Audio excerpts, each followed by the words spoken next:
ఆదికాండము 21వ అధ్యాయము. యెహోవా తాను చెప్పిన ప్రకారము శారాను దర్శించెను.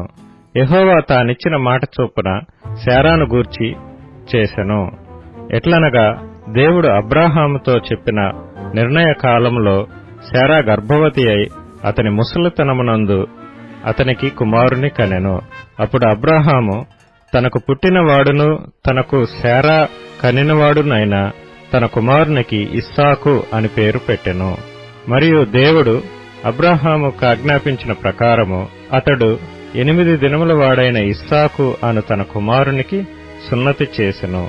అబ్రాహాము కుమారుడైన ఇస్సాకు అతనికి పుట్టినప్పుడు అతడు 100 ఏండ్లవాడు. అప్పుడు శారా, దేవుడు నాకు నవ్వు కలుగ చేసెను, వినువారెల్లా నా విషయమై నవ్వుదురనెను. మరియు శారా పిల్లలకు స్తన్యమిచ్చునని ఎవరు అబ్రహాముతో చెప్పును? నేను అతని ముసలితనమునందు కుమారుని కంటిని గదా అనెను. ఆ పిల్లవాడు పెరిగి పాలు విడిచెను. ఇస్సాకు పాలు విడిచిన దినమందు అబ్రహాము గొప్ప విందు చేసెను. అప్పుడు అబ్రహామునకు ఐగుప్తీయురాలైన హాగరు కనిన కుమారుడు పరిహసించుట శారా చూచి, ఈ దాసిని దీని కుమారుని వెళ్లగొట్టుము, ఈ దాసి కుమారుడు నా కుమారుడైన ఇస్సాకుతో వారసుడై ఉండడని అబ్రహాముతో అనెను. అతని కుమారుని బట్టి ఆ మాట అబ్రహామునకు మిక్కిలి దుఃఖము కలుగచేసెను. అయితే దేవుడు, ఈ చిన్నవాని బట్టియు నీ దాసిని బట్టియు నీవు దుఃఖపడవద్దు. శారా నీతో చెప్పు ప్రతి విషయములో ఆమె మాట వినుము. ఇస్సాకు వలన అయినదియే నీ సంతానమనబడును. అయినను ఈ దాసి కుమారుడును నీ సంతానమే గనుక అతని కూడా ఒక జనముగా చేసేదనని అబ్రహాముతో చెప్పెను. కాబట్టి తెల్లవారినప్పుడు అబ్రహాము లేచి ఆహారమును నీళ్ల తిత్తిని తీసుకొని ఆ పిల్లవానితో కూడా హాగరునకు అప్పగించి ఆమె భుజం మీద వాటిని పెట్టి ఆమెను పంపివేసెను. ఆమె వెళ్లి బెయేర్షెబా అరణ్యములో అటూ ఇటూ తిరుగుచుండెను. ఆ తిత్తిలోని నీళ్లు అయిపోయిన తరువాత ఆమె ఒక పొద క్రింద ఆ చిన్నవాణ్ణి పడివేసి, ఆ పిల్లవాని చావు నేను చూడలేనని అనుకొని వింటి వేత దూరము వెళ్లి అతనికెదురుగా కూర్చుండెను. ఆమె ఎదురుగా కూర్చుండి ఎలుగెత్తి ఏడ్చెను. దేవుడు ఆ చిన్నవాని మరణం వినెను. అప్పుడు దేవుని దూత ఆకాశము నుండి హాగరును పిలిచి, హాగరు, నీకేమి వచ్చినది? భయపడకుము.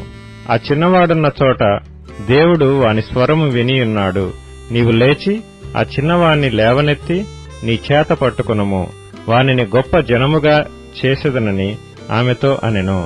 మరియు దేవుడు ఆమె కన్నులు తెరచినందున ఆమె నీళ్ల ఊట చూచి వెళ్లి ఆ తిత్తిని నీళ్లతో నింపి చిన్నవానికి త్రాగనిచ్చెను. దేవుడు ఆ చిన్నవానికి తోడైయుండెను. అతడు పెరిగి పెద్దవాడై ఆ అరణ్యములో కాపురముండి విలుకాడాయెను. అతడు పారాను అరణ్యములో నున్నప్పుడు అతని తల్లి ఐగుప్తు దేశములో నుండి ఒక స్త్రీని తెచ్చి అతనికి పెండ్లి చేసెను. ఆ కాలమందు అబీమెలకును అతని సేనాధిపతి అయిన ఫీకోలును అబ్రాహాముతో మాట్లాడి, నీవు చేయు పనులన్నిటిలోనూ దేవుడు నీకు తోడైయున్నాడు గనుక నీవు నన్నైనను నా పుత్ర పౌత్రాదులనైనను వంచింపక నేను నీకు చేసిన ఉపకారము చొప్పున నాకును నీవు పరదేశివైయున్న ఈ దేశమునకును చేసేదనని దేవుని పేరట ఇక్కడ నాతో ప్రమాణం చేయమని చెప్పెను. అందుకు అబ్రహాము ప్రమాణం చేసేదనెను. అబీమెలెకు దాసులు బలాత్కారముగా తీసుకొనిన నీళ్లబావి విషయమై అబ్రహాము అబీమెలెకును ఆక్షేపింపగా, అబీమెలెకు, ఈ పని ఎవరు చేసిరో నేనెరుగను, నీవును నాతో చెప్పలేదు, నేను నేడే గాని ఈ సంగతి వినలేదని చెప్పగా, అబ్రహాము గొర్రెలను గొడ్లను తెప్పించి అబీమెలెకుకిచ్చెను. వారిద్దరూ ఇట్లు ఒక నిబంధన చేసుకొనిరి. తరువాత అబ్రహాము తన గొర్రెల మందలో నుండి 7 పెంటి పిల్లలను వేరుగా నుంచెను గనుక అబీమెలెకు అబ్రహాముతో, నీవు వేరుగా ఉంచిన ఈ 7 గొర్రె పిల్లలు ఎందుకని అడిగెను. అందుకతడు, నేనే ఈ బావిని త్రవ్వించినందుకు నాకు సాక్షార్థముగా ఈ 7 గొర్రె పిల్లలను నీవు నా చేత పుచ్చుకొనవలనని చెప్పెను. అక్కడ వారిద్దరూ అట్లు ప్రమాణం చేసుకున్నందున ఆ చోటు బెయేర్షెబా అనబడెను.